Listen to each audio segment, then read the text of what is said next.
Hey, what's up everyone? Today I've got an episode for you where absolutely everything happened. Seriously, if you thought the final weeks of the F1 season were going to be quiet, well, after this week we know one thing. The calm days are over. We've got huge news from Audi, complete chaos surrounding Ferrari, raw emotions and pressure hitting Oscar Piastri, the thumbs down scandal, rumors about Toto Wolff, a potential Red Bull engine controversy, and on top of that, we're entering the most important weeks of the year, with Polish drivers involved. We've got a massive mix of topics today, so sit back, grab something to drink, because there's a lot to talk about. Let's start with the biggest bombshell, because you just can't skip this. Audi has finally revealed their livery concept for 2026. And let me tell you, it may not be the final design, but it looks incredible. Fresh, different, aggressive, a little classic, a little futuristic, a mix of Audi at Le Mans with the vibe of 90s Formula One. This isn't just a car, it's a statement. And a literal statement, because Audi is now openly saying, by 2030, we want to be world champions. This isn't the typical corporate, we'll see how it goes. This is, we're entering to win. And honestly, that's a great sign. This team genuinely has passion. This doesn't look like some forced marketing project. You can feel the energy of people who miss real motorsport, who have racing in their DNA, and who truly believe they can build something meaningful. It's beautiful.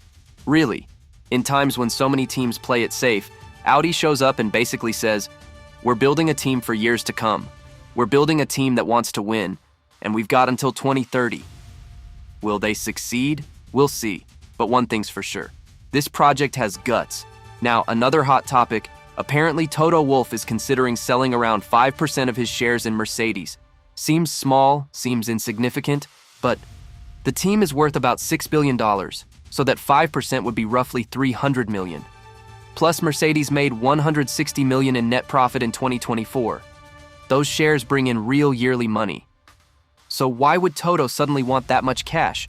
Is he preparing some move, a personal investment? Is something shifting inside Mercedes? We don't know. But what we do know is this. Toto never does anything accidentally. There's always a strategy behind it. Now let's get into the topic that absolutely exploded online. John Elkann, the president of Ferrari, publicly criticized his own drivers. Yes, Hamilton and Leclerc. He said things like, the mechanics are operating at a championship-winning level, the engineers and aerodynamics department have made progress, but the rest is not good enough, and that the drivers should talk less and drive more. It's insane. This is coming from the head of a team that hasn't given its drivers a title-capable car in years. A team that keeps losing through strategy, development pace, decisions, everything.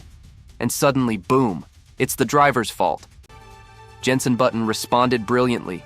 If he criticizes like that, maybe he should set an example himself. Hard not to agree. Something is clearly boiling inside Ferrari. The atmosphere feels heavy. Hamilton is just joining. Leclerc is stuck in a constant loyalty struggle. And instead of calming things down, the leadership keeps pouring fuel on the fire. After the Brazilian Grand Prix, cameras caught a Racing Bulls staff member giving fans a thumbs-down gesture during the podium celebration for Lando Norris. The internet caught fire instantly. He encouraged the booing. Embarrassing for the team. Scandalous. The team tried to explain it wasn't meant against Norris, but was a reaction to the crowd. But as always, 1 second of footage becomes a week-long drama. That's the world we live in. Any frame from a broadcast can turn into a scandal. Sergio Pérez testing a Ferrari? Really? And yes, this is not clickbait. Sergio Pérez is set to take part in Ferrari tests, not F1 tests. These are tests for Cadillac, who are preparing to enter Formula One. They need a driver, they want to evaluate procedures, and Helmut Marko agreed to let Pérez take part. Bottas wanted to join too, but Mercedes didn't allow it. McLaren versus Red Bull. The engine controversy. And here things get serious.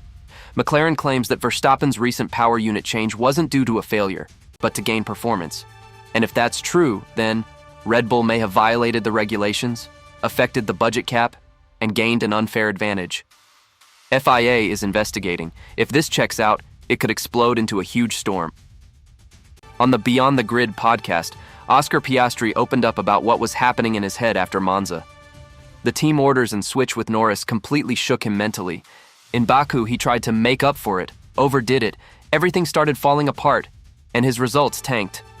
Austin was, according to him, a complete disaster. His former performance coach said it clearly: the pressure ate him alive, his confidence dropped, and without confidence you simply can't drive fast, and McLaren is treating Piastri absolutely fairly. And it's true. Fans see conspiracies, but the real battle a driver fights is inside his own head. And now, we enter 3 race weekends in a row, total overload. The end of the season is going to be absolutely wild.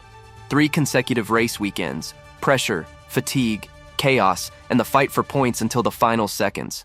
This is the moment when Formula One becomes a truly extreme sport.